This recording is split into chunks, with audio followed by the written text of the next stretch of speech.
What is going on? Welcome to Rue's Room, where we get into the nitty-gritty of the artists and creatives in the scene. I am Rue, aka the Culture Black Kid, and today we have Tasman Keith. He is a Gumbaynggirr man and artist, singer, and songwriter. His latest release, Territorial, is out right now, and he's just about to wrap up a tour that has been happening throughout November as of the time when this comes out. Tasman, how you doing? Like, for real, how you doing? I'm well, bro. Busy, but for sure. I've asked to be more busy after a year of a broken leg, so I'm good. True. We back, yeah. True. I'm well. It's been 2 years since your last full-length project. Yeah. And, you kind of been slowly ramping up to, release a whole bunch more stuff. Obviously, you're going on tour.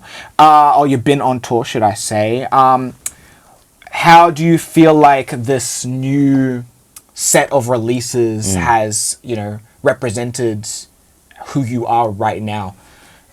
It's interesting because I listened to A Colour Undone the other week and it feels like a lifetime ago, as it does as an artist, But I think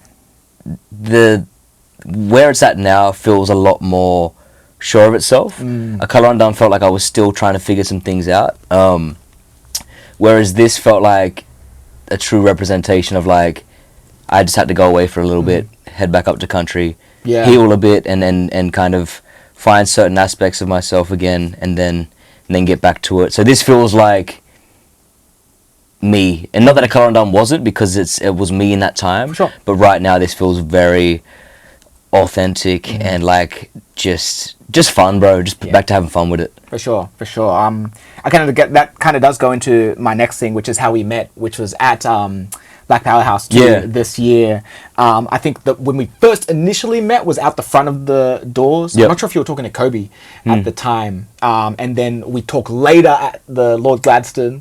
And, we're chopping up a little bit more there. But I do remember you saying, you were like, okay, I'm going to take a step back from things, really like reset. So, it's interesting to come full circle now that it's been like nine-ish months since then, come out the other side, and it seems like you're a lot more refreshed. And like you said, you have a fresh aspect on this new era, or, who you are right now in comparison to, who you were even before you, went and reset, or yourself 2 years ago from your previous project.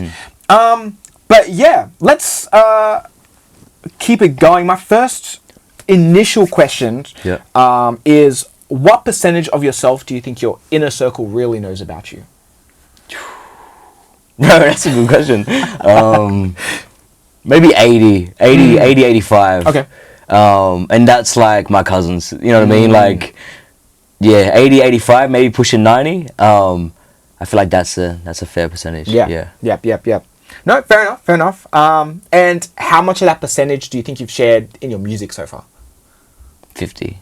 Okay. There's still so much that I've got to speak on, and so much that I'm figuring out how to speak on or process to speak on, and especially within my upbringing and things that I've seen in community and A, B, and C. It's like, I'm excited though, because I'm like, I haven't even told certain stories yet, and that's kind of what excites me the most about making music. For sure. Do you feel like there is something that you're excited to touch on? Obviously, you don't have to spill the beans on what you've been working on, but do you feel like there's something that you're excited to touch on in general that you weren't able to touch on your previous project?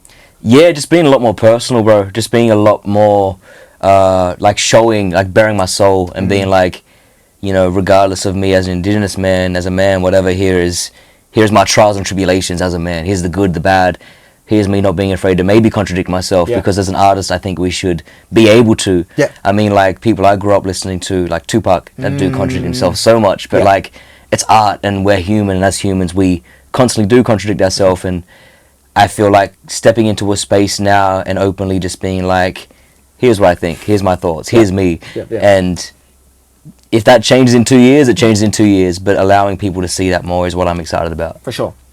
And yeah, I'm very excited to hear how that journey is going to come along, and yeah, I'm excited for the people to get to know you a smidge more through this next part. Going to take it back to maybe primary school days, do a little bit of show and tell.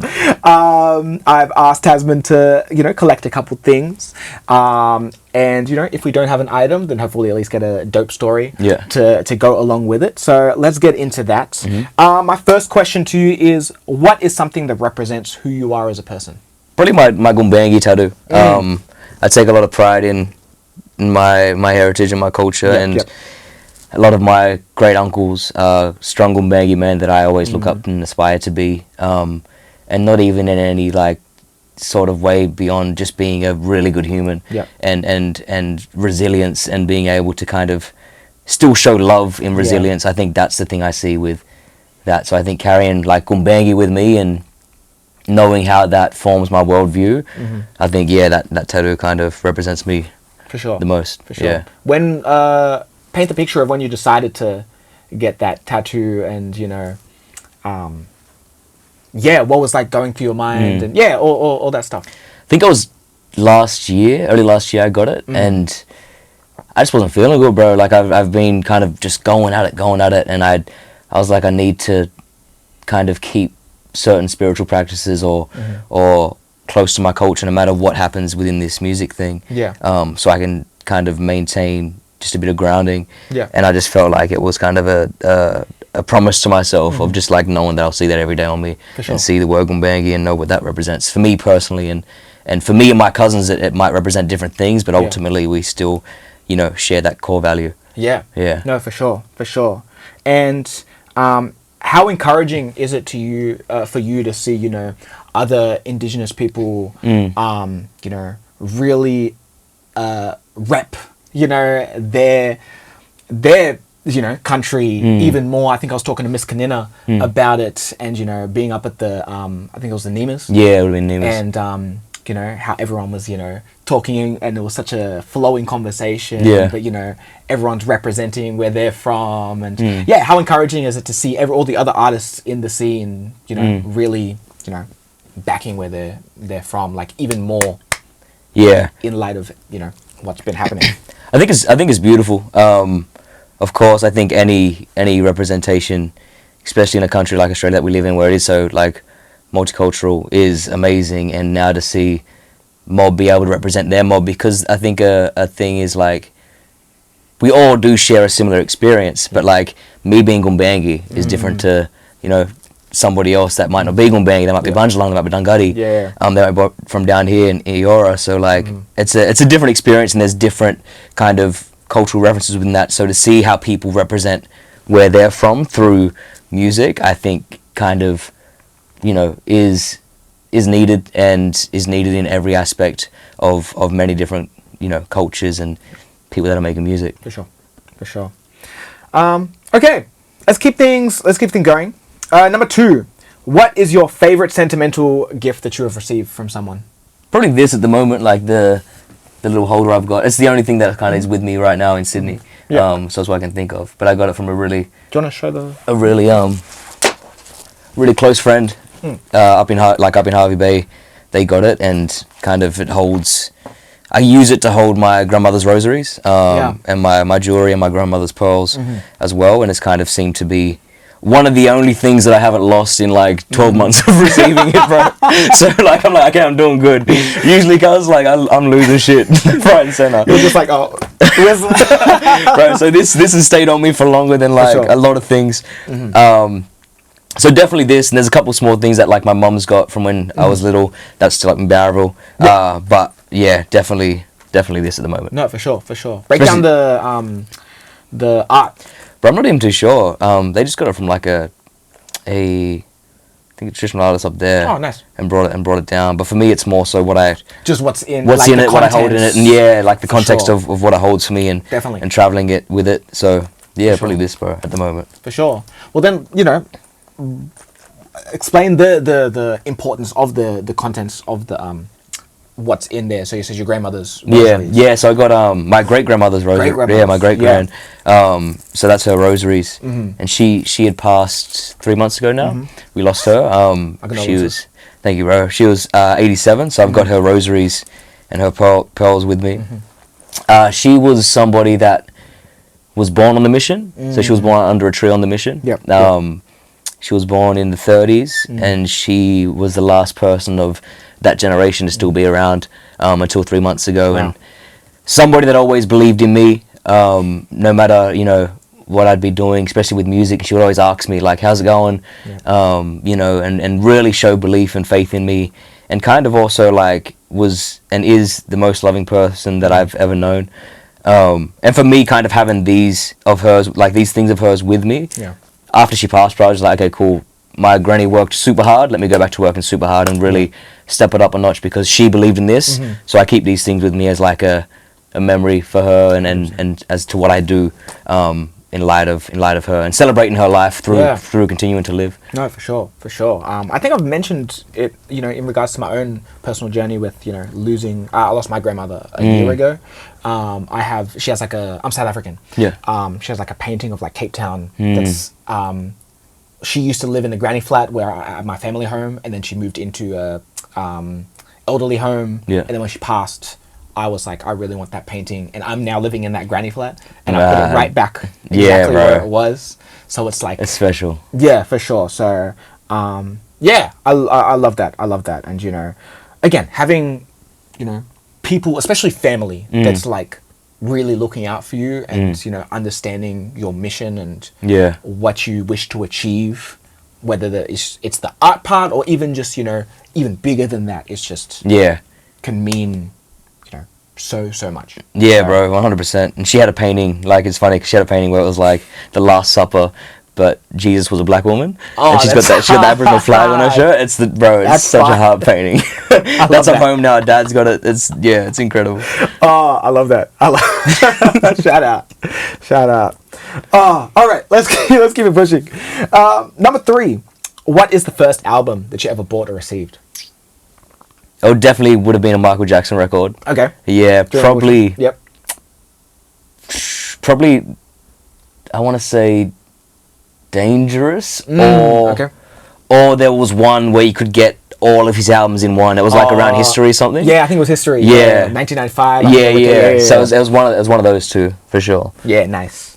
What was the, you know, impact of Michael in your, you know, early time of listening to music? And Bro, like, he's the GOAT, bro. Like, I rock with that too, man. Like, I remember being young and, you know, my escape was putting on headphones and listening to some MJ. Yeah. My first performance was lip singing Billie Jean at a primary school. Yeah, nice. When I had my first crush, I sat down and wrote I'll Be There by Jackson 5. Like, I wrote, you know, line by line, and then practiced it, and then got up at Talent Quest and sung it for her, bro. And all I remember, cuz, like, to this day, I remember getting on stage, like, walking up to the microphone, about to sing, and then for the next, like, 2 minutes, I don't remember, and I remember walking off. You blacked it I blacked it out, bro, like, from that day, and I asked somebody after, I was like, oh, did I do good? They're like, yeah, you did good, but, like, I wasn't sure. It didn't seem like it was that good. Are you just telling me that, or did I actually? So I do not remember that whole performance, but I remember like everything around it. Yeah. But he was, I think just seeing, just performance ability, you know, same as someone like Prince, just like real honing in on the craft. And so definitely up there, and those albums, especially Dangerous, like Dangerous probably up there for me as the number one, closely to a couple others, but it's a tough conversation. For sure. Oh, nah, Dangerous is such a... It's they each have their own like, pocket in time and what it means, like... And that's how you... I mean, it's undisputable that Michael Jackson is one of, if not the greatest artist, musician of all time. But, you know, it's so amazing to see artists who work in their own right, where each body of work A whole different sits world, yeah. individually, and you're like, I know exactly. Okay, the aesthetic of Thriller is different from Off the Wall, to Dangerous, to, you know, Bad, and etc. etc. So, yeah, no, shout out to Michael for sure. Do you have a favorite Michael song? At the moment, probably Will You Be There. Okay. Like, just that's a beautiful song, bro. It's so hard though, because even that Thriller run where it's like, I think it's like Billie Jean beat it, like whatever the run is, then Human Nature's like, bro, like come on. Yeah, it's wild. So Human Nature's up there too, is like another, like there's so many you could put there. I think it just changes For sure. every day. For sure. It's depending on how you feel sometimes. No, for sure. And finally on this question, is there a local artist whose project or song that you've been rinsing recently? Marley Jose always be sending me some stuff that's like on the way out, and I think he's incredible. I'm waiting for Menashe to upload his stuff, bro. Like we're all waiting, Menashe. If you're watching this, hey, can we waiting for Menashe to put his stuff up? Of course, JK. Like JK's up there for sure. Man. Like the way that brother can just sit in a pocket is incredible. But I think that's probably the main ones recently, for sure. Yeah, for sure. Nah, all absolutely incredible projects, and again, Menashe. Yeah, we're waiting, bro. We're waiting. Come on. Stop touring. Get out of London. Get in the booth. Anyway, number 4. What's a moment from one of your favorite gigs and sessions? Oh, probably from a show would be when we went. Actually, no, it'd probably be. It's an interesting thing to have as a favorite moment, but when we released Mission Famous, we went back to Barraville, put on a hometown party, performed. My Uncle Joe, so the fellow that gave me my name, Tasman, he was there, and the next day he passed away. Oh, wow. And so we went and shot the video, got the news that he had passed. The next week we, had the funeral. My uncle came up and was like, hey, nephew, can we bury him 20 of your songs because that's the last song you heard while on this earth. I was like, yeah, of course, for sure. And the more that I reflected on that night, I'm so thankful that we could have that moment because we all got to see him. Like a lot of us were there. Yeah. We all got to like show him love, show each other love, and then of course, unfortunately, he passed the next day. But to be able to have that night with him was incredible. So that's definitely a favorite just because of what that all represents. And then probably doing the AFL halftime grand final was wild, bro. Like crazy. Just went like that, and then it was done. So probably those two. Yeah. No, for sure. And again, for two different two different reasons. Like the excitement of doing the halftime is like ridiculous. But again, that sentimentality and just like divine timing. That's human experience too, bro. You know what I mean? Like I think we all have that where there's moments that are so, amazing and we're on such a high, and then there's moments where we're on such a low. And I think as artists we just feel things, unlike any other, and due to our ability to be able to tap into that for creativity, like sometimes that comes with really going through it, but like I'm so thankful for all those moments that kind of add to it. It's beautiful, and it's a human experience. For sure. Do you have a favorite session? Oh, probably when we made Heaven with You, when Jess came in. Yeah, like that was like emotional, bro. I was like, nah, because like, man, you gotta understand, bro, like we had that song and then we were like, nah, it can only be Jess on it. It can only be Jess. And I had texted her, I said, hey sis, I've got a record for you, like could I send it over and see what you think? It's like, yeah, my brother would be excited to hear what you're working on. I text her like the file. No reply, like no response for like a month, bro. So I'm like, oh, she doesn't like it. I'm like, oh nah, damn. Anyway, like follow up, and obviously she's busy. Doing her thing. She finally hears it, plays it, loves it, comes in and like records it, and she's like, oh, this is an incredible song, love it, this that, and just hearing her voice sing a chorus that I had penned was like, okay, incredible. So yeah, definitely that session is up there as a favorite for sure. I don't doubt that. Just the picture of you just being like, just keep checking it, bro. Like, it's like 3 do I days double later. text? You know what I mean? Like, it's like, should I be real? Nah, but that's fire. And obviously, such an amazing song as well. Thank you. All right, number 5. What is something that represents your dreams and aspirations within your field? Probably just the people, man. Like I just want to be able to connect to anybody from any walk of life. Like my music comes from me, which ultimately comes from my community, which is an Indigenous community. But like my music isn't strictly for that. And I want I know that we all, as humans, fundamentally have the same emotions regardless of our experience, and I want to be able to connect to the next person I see walking down the street, because like there's something beautiful in that connection, and I feel more often than not people don't feel connected to us here, and I think that just comes from a lot of different things, but for me I'm like, let me try and bring that through music. And so I just think that people, like, the aspiration to have many ears over the world hear my music, or many people at the show, and also just kind of speaks to the reason that I create, first and foremost for myself, but also just to like speak on the experience. And I know what it's like to hear music that really resonates with you, bro. And growing up with it, like, you know, I loved being that kid that could just escape through music when things were going wrong. And so if I can do that for like anybody else, that's special and that's incredible. So yeah, I think it'd be that. No, for sure. And, you know, I feel like sometimes, not even just artists, but just people in general get wrapped up in so much, you know, either genre or, you know, again, when it comes to race and you know, where people come from, and, you know, boxing that in to be that situation is only based on only this sect should listen to this at this certain time. But, you know, like you said, like, human experience, you know, transcends for sure race, age, religion, you know, all that, because, you know, we're all human at the end of the day. And, you know, understanding that, you know, no matter if you're listening to hip hop or rock or you know, pop or whatever, or, you know, wherever you're from, it's like music is, that's the beauty of music. And, you know, it can touch so many different corners. So, and that's the thing, bro. I've always been in the belief of like, my cousins know what it is. Like, my people know what it is. Like, we all share the experience. And, of course, they connect with this a lot, and I represent for them.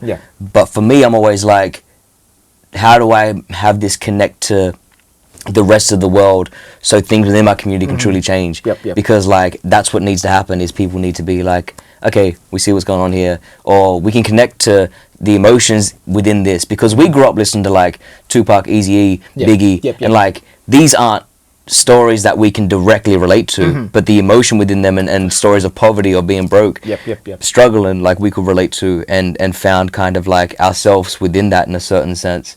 And so for me, I'm just like, I see and I feel the need to try and really be as good as I can be just as an artist. Doesn't matter if I'm indigenous, A, B, and C. I don't like I was saying before, but I don't want somebody to listen to me because, oh, like, he's indigenous and I should listen to what he's saying right now. It's like, just listen to me if you fuck with it. If you don't fuck with it, cool. Like, whatever. Like, I want my music, I want people to enjoy my music because it's great music, and not just because, he's indigenous, let me hear this. It's like, no, there's power in what I'm saying because of my experience as an indigenous man, but like, I want to be able to stand on my twos with the music and just have that be, is this great? Yes. Is it not? Cool. Let me go back and get to work again, and I'll come back out. That's always been the mindset with it. No, 100%.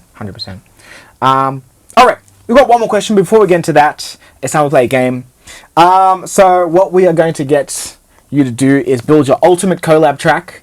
It is going to be yourself, 3 other artists, 1 producer, and 1 director/videographer. Is it all Australian? Yes. Okay, yeah. Because I thought so, but like, I never saw that be clear, so I was like, why is nobody thinking like Dr. Dre? Because, you know, when I edit it, I can't add that part, and it's you know, I can't. There's a time of the essence when it comes to editing. But yes, all local. I'd probably say Thelma Plum. Yep. Okay. Isaac Pure, I rock with him, bro. Ooh. Like, I think he's okay. I'll be seeing around Dully every now and then, but like, I think he's so individually himself that it's incredible. Yeah. And I'd probably say JK again. Like, I love writing with him. Producer, I'm gonna just throw in Swindale. I think he's, of course, incredible. Such a G. Yeah, love that dude. Videographer, I'd say probably Marcus. He did the Price Up one. Yeah, and then what's the other one? Director. It's a videographer director. Yeah. But if you want to add a separate director, I'm gonna say videographer Marcus, director me. Bro, just run it. Yeah, Why yeah. not? We'll run it. Why not? Why not? What's happening in this music video with yourself? Damn, it depends on the song, cuz. I don't know what Isaac's gonna be doing. Everyone's just standing in like, so you're like, all right, I brought everyone here today. It's just everyone just looking at each other like. So depends what the song is. Depends what the song is. We could figure that out if it ever gets there. Okay, fair enough. Fair enough. All right, so yourself, Double Plum, Isaac Pural, JK47 over a Swindell beat. That's pretty wild. With Marcus shot. You directed music video. Maybe we'll all get on horses and I could bring that back up. There we go. We'll just keep the theme going. Yeah. Oh goodness. Well, let's see if that turns out. Let's see if it turns out. For sure. All right, got one more question. What is a personal moment that stands out to you that has impacted your music in a certain way? I think recently, actually, I'd probably say traveling last year and doing Great Escape, and just being curious to see if just the music, of course, there's a story behind it, but if the music can connect to audience over there because they don't know the story. Yeah. So I feel like if I perform here in Australia, people kind of know the story somewhat. Yep. Whereas over there, I was like, okay, is this gonna hold up? I remember we did the first showcase at like 2 p.m. And I said to Matt and Nikos, I was like, man, nobody, like, we don't know. It might be 2 people in here, but like, let's still just put on the show. Yeah. And we showed up and full room and everyone's rocking and they're loving the production. It's like, for me, I was like, cool, like, okay, cool, we're doing something right here. We might not have cracked it just yet, but at least we're doing something right. So I think that for me was kind of this switch of like, okay, I'm on the right path with it, and the goal to make universal sounding music is kind of somewhat being met, and we're striving towards it in the right way. For sure. Yeah. For sure. Yeah, I love that. I think that's a perfect place to close out on Thank you, bro. today. Man, Tasman, thank you so much. Thank you, brother. For coming on. Here is where I roll out the red carpet for you to let people know what's going on. Let you cook. Damn, what's going on? Territorial out now.